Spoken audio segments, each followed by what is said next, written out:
Hello, everyone. Welcome to Heart Conversations. Today I have Stephanie Slawek, who's a friend of mine. She is from New York. I'm just going to bring Stephanie in and introduce you. Hello. Hello, Happy New Year. Yeah, Happy New Year. I'd love to introduce you. So Stephanie Slawek is a movement professional and lifestyle coach, and she has over 20 years of experience in the health and fitness field with a special focus in the areas of corrective exercise, Pilates, yoga, health, and life coaching, and loves helping stuck, worn out women to connect to their limitless energy and vitality so that they can become unstoppable in their daily lives. So thank you. So we always have great conversations, so I'm sure this will be the same. So anyway, welcome again. And I know it's 8:30 at night for you.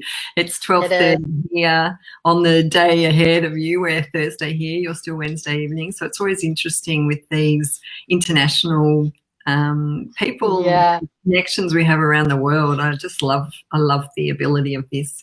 I wanted to get into pretty quickly, self-care. I feel like it's one of those words and topics that we talk about a lot.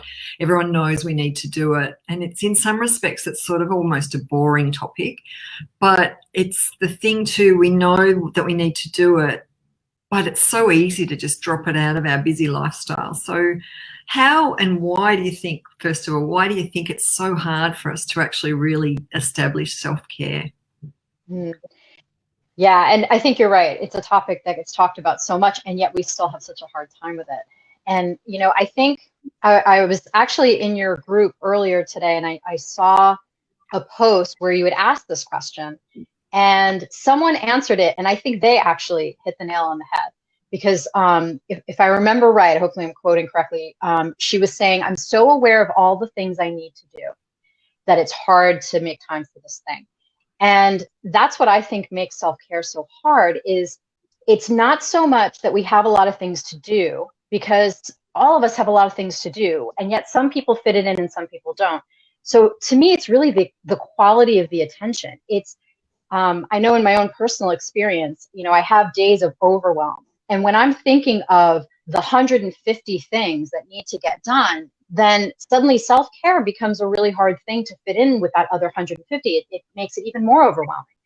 But when I'm having days where in my mind, in my energy, I have a sense of focus where, all those things exist, but they're not in my consciousness at that moment, that's when it becomes easier, because then you just have one thing in front of you and you just do the next thing and the next thing and the next thing.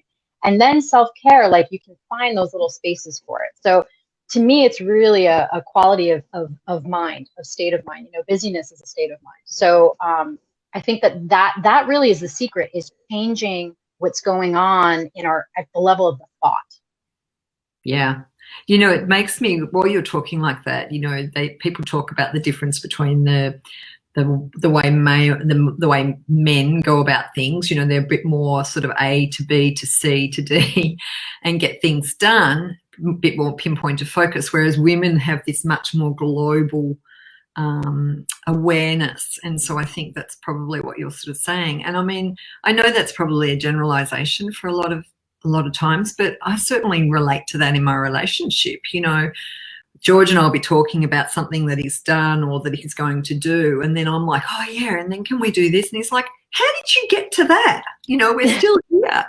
And I think that's just the whole thing. I'm picking up the whole big picture, and he's like getting that pinpointed focus. So and that's a biological fact too. I mean, I don't think it is an overgeneralization to say that women have more, in fact, like I said, biological fact, women have more connections between the right and left hemispheres of their brain. So that's why women can multitask. But I think this is the shadow side of multitasking, is we also have an awareness of everything all at the same time. So it's really easy to feel like we can't fit in things that, we think we should do or that we need to do. Yeah, you're right. I think it's that overwhelm, that big picture that then and I've done that too, where I've wanted to do things, and then it's like I've got a chunk of time, and then it's like I'm spinning in my wheels in that chunk of time, and then I'm really ineffective. And so Yeah, trying to just sort of break it down into small things that I can achieve. And I mean, I still like ticking off lists. There's something satisfying about Yeah. the line through it.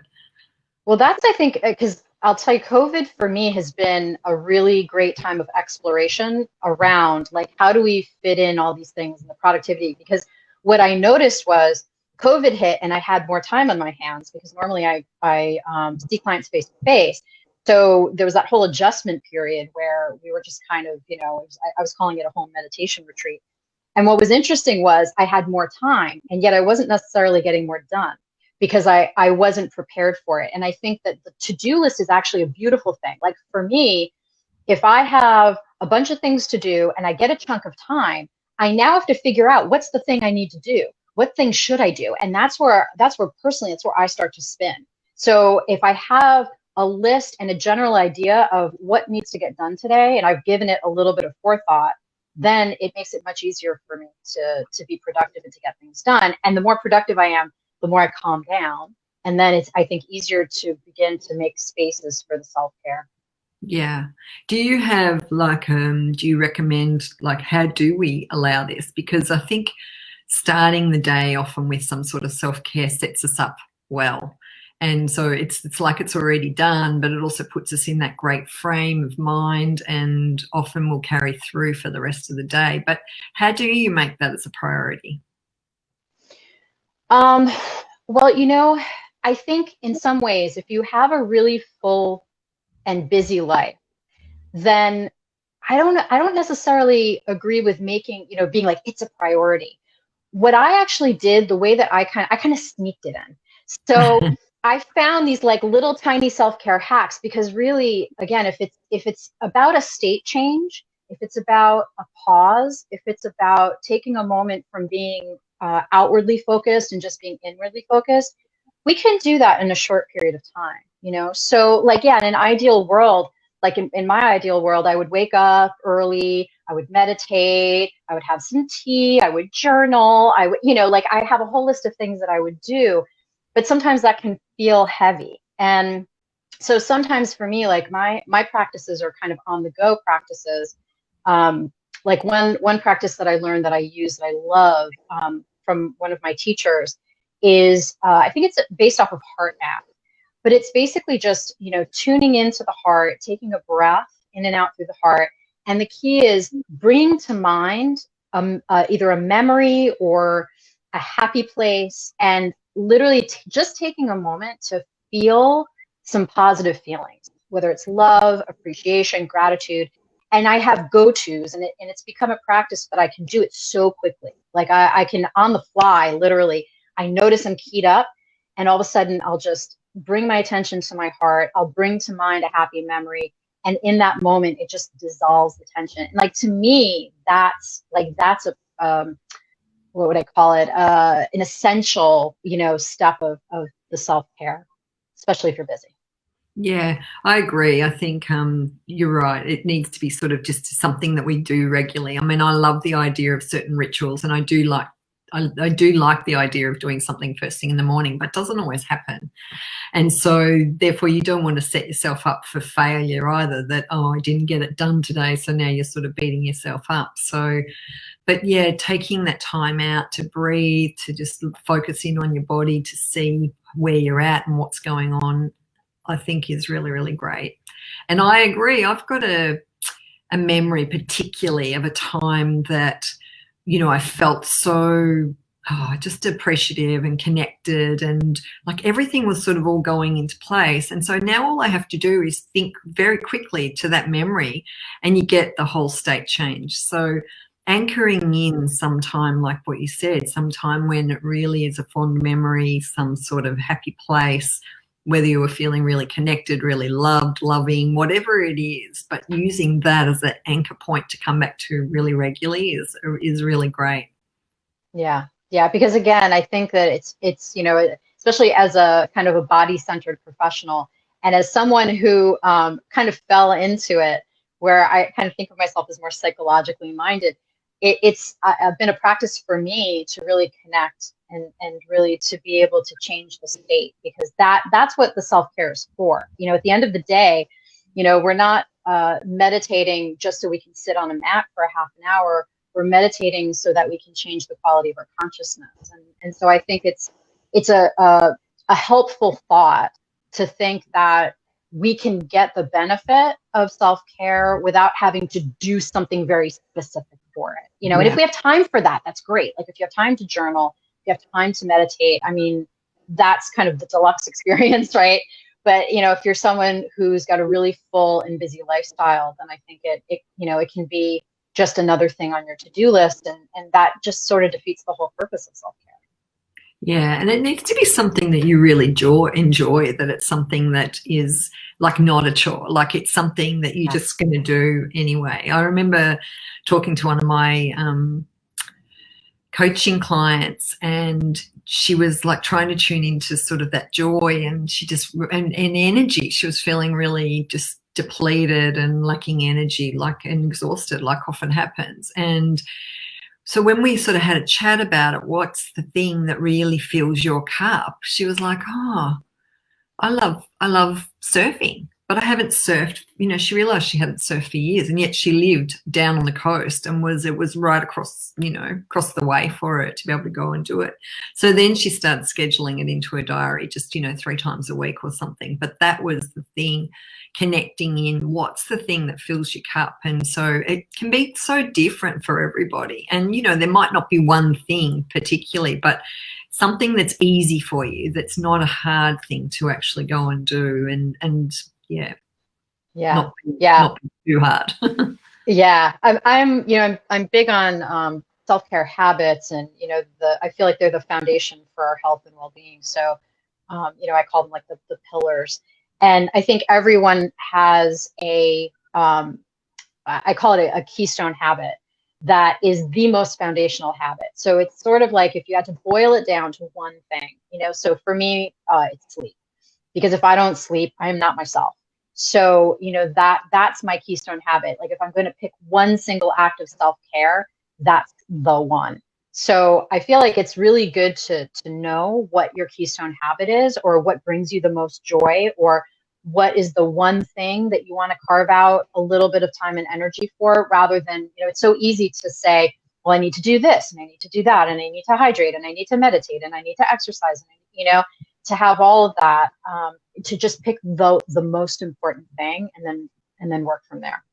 Yeah, I think that's really good, because I will always go for a walk with my dog. Well, I won't say I will always, but because she loves it so much, and I know I've talked about this many times before, but I have a to-do list of things that I would like to do, but then that becomes another to-do list. So that's not always awesome either. It's just that moment of when we go for a walk, it's really because I love how she connects me into the moment, because she's running along with a big smile on her face and just, enjoying herself. And she's so excited before we go.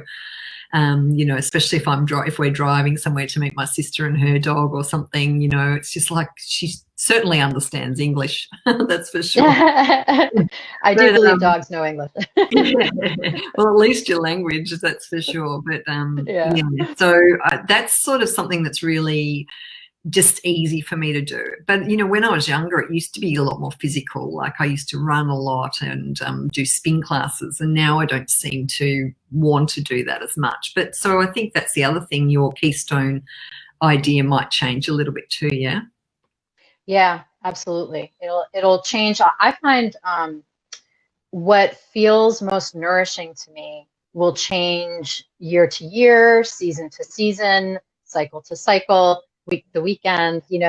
I think that's one of the reasons that it is also important to turn inward, because I think it's really easy for us to decide what we think we should be doing, and what really would fill our cup might be something else, and it takes a moment of just tuning in and listening to, what would feel good today, what would feel good in this moment. Because especially when you have a to-do list, it's so easy to think, well, that's on my to-do list, I should do it.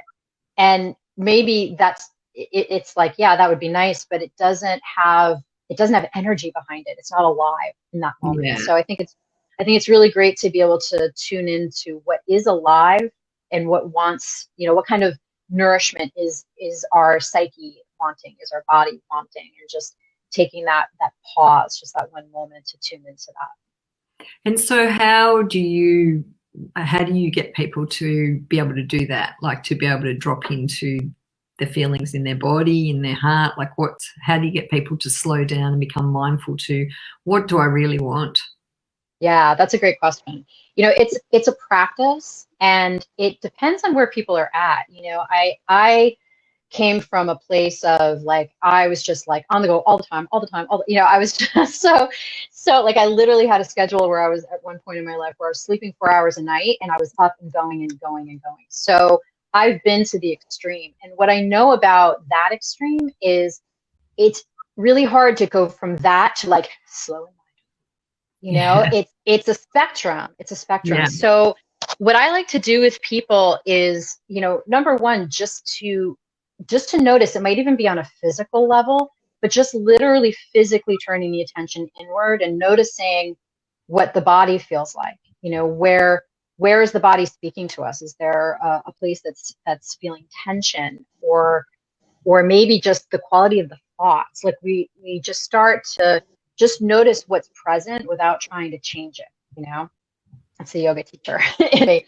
But I also love the tuning into the head, where it's, that's very like fast nervous system, versus the heart, which, is that like pace of the heartbeat a little bit slower. And then for me, the breath, the seat of the breath is in the belly. And here it's that very slow pace. And we might not be ready to tune into that very slow breath, but it might just be tuning into like, okay, what's going on for me up here? I've got a lot going on. I'm feeling so overwhelmed, and I'm just acknowledging that. And like, that's the first step. Just, really acknowledging what's already there, just noticing it, and that's a practice. Yeah. And being the witness to what, without needing to change it or judge it or anything else. That's right. So, which means that we can have those little snippets and moments quite a lot. It was really interesting, when I was writing the chapter for my book, I was talking about, what I discovered too was, everything's vibrational, everything's energy. And so, of course, our thoughts are vibrating at a much faster rate than our body is. So just the fact that we turn and slow down and tune into our body is automatically going to slow down our vibration a little bit. Not lower the vibration, but just slow it down. And so that's why I think that mindfulness idea is, especially when we tune it into how's our body feeling, it just can slow us and ground us a little bit. Yeah. And, it's interesting about that is one of the things I notice is that a lot of times when we're kind of in that keyed up place, when we're so full and busy, it can be hard. It's like, again, just sort of going from like 60 to 0 to drop in and really slow down. Sometimes you almost just sort of need to kind of keep up the pace, like just it's almost like running alongside your thoughts for a second, and then you gradually slow them down. There was a teacher who said something about that, where he would, if he was working with a client and the client was really keyed up, he'd get keyed up with it. And then he would entrain him back. And I feel like we can do that with our thoughts and with our bodies too. So it's, sometimes it can be frustrating. Like I know I have moments where I'm in a state and I really want to be slower and more calm than I am. But it feels like to get from where I am to where I want to be is, it's a big gap. So sometimes it starts with just, okay, here I am. Okay, this is where I'm at. This is where I'm at. This is where I'm at. Okay. And then very slowly just being with yourself and allowing yourself that space to slow it down. Yeah. Yeah. One of the tools I love is tapping, and I'm going to start doing a lot more tapping sessions into this group too. So just in little snippets, just because basically the idea with tapping is just that you're really honoring where you're at right now and you're not judging it, but actually because we're tapping on acupuncture points and speaking the words, it actually allows us to, it taps into the parasympathetic nervous system and just slows everything down. So that can be a really effective self-care tool that can be applied in just a few moments.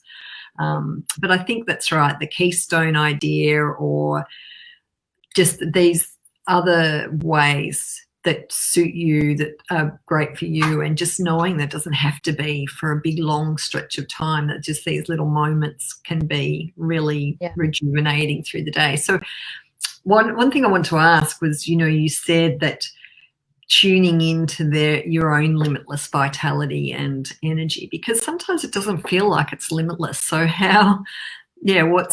what do you mean by that? Oh, yeah, that's a great question. So I think self-care is a foundation for energy and well-being. So if we're not supporting our vessel, then it is going to be very hard to allow the energy to flow through us. But I believe that the energy does flow through us if we do open ourselves to it. So I think there is sort of a prerequisite that if you're running yourself ragged, I think we can tap into it in moments, but I think it's not a sustainable lifestyle, right? It's not a sustainable way to be.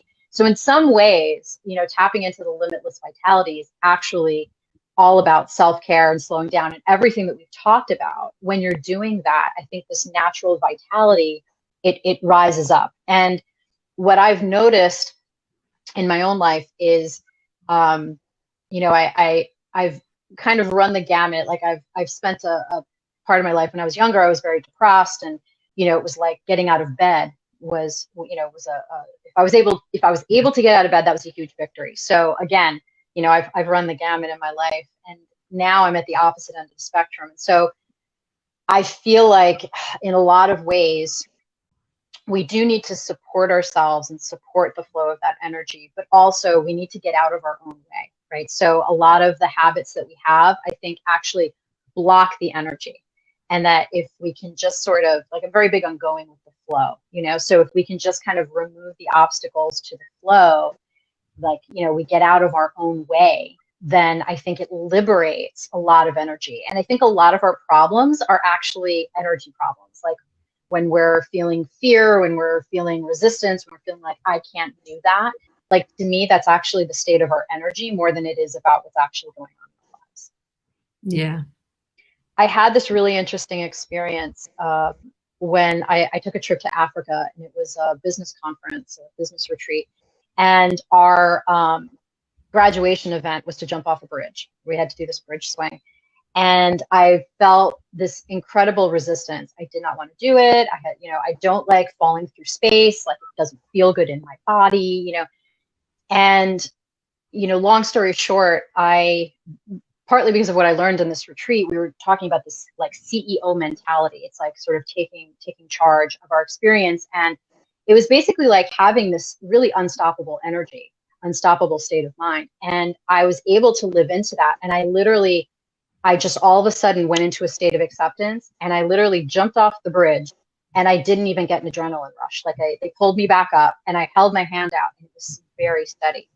And so I feel like that state of mind is a state where anything is possible. It's an unstoppable state. And so when I'm in my daily life, just kind of going around doing my own thing, and I find that something gets hard, or again, like I'm resistant to it, I don't want to do it, to me, it's about getting back into that state of mind more than it is about wrestling with the problem. Yeah. Yeah. Okay. So it's that sort of recognizing and knowing, and like we said before about anchoring into, I just remember back when I last sold my last house and we moved, and like the things that I was doing, because it was there was a deadline, but I enjoyed it too. But like, I would go around and clean all the windows, and then it was like, okay, what's next? And then I would do that, and then I would do this, and then I would and it just kept going and going, and I just couldn't stop. And like now, if I clean the windows, I'm like, okay, that's it, I'm done, Yeah. And so, but the thing is, I do know, like, I can anchor back into that place that I do know that is inside me. And so I think it's using a lot of those experiences and times to actually support us when we're not feeling it. But I think a big part of it too is accepting where we're at and not beating ourselves up either, but also not letting yourself off the hook and saying, okay, well, then I've got no energy today, so I'm just going to go and watch Netflix and have a glass of wine or whatever too. So because that doesn't really help either. That doesn't help restore your energy and get that vitality and life back Yeah. into you, you know. Yeah. Well, sometimes it's you know it's like a wheel that gains momentum. You know, sometimes you have to kick the wheel into motion. Like you feel like sitting on the couch with some Netflix and a glass of wine, but if you just give yourself that little push, sometimes you can start something into motion, and then you can kind of carry that energy along. And something that came to mind when you were just talking was, I remember in a group that I was in, one of our coaches, a woman had asked him, she'd said something about like, I don't have enough energy. And he said, you need to get more passion in your life. You need to find something you're passionate about. And I Yeah. think that's another key. That's another key to energy also is, you know, having a why, having a purpose, having something that lights you up. I mean, that's, you know, like a pilot light, right? That can ignite, I think, a limitless amount of energy and overcome a lot of the obstacles and the low energy that we can face when we're just kind of executing our lives.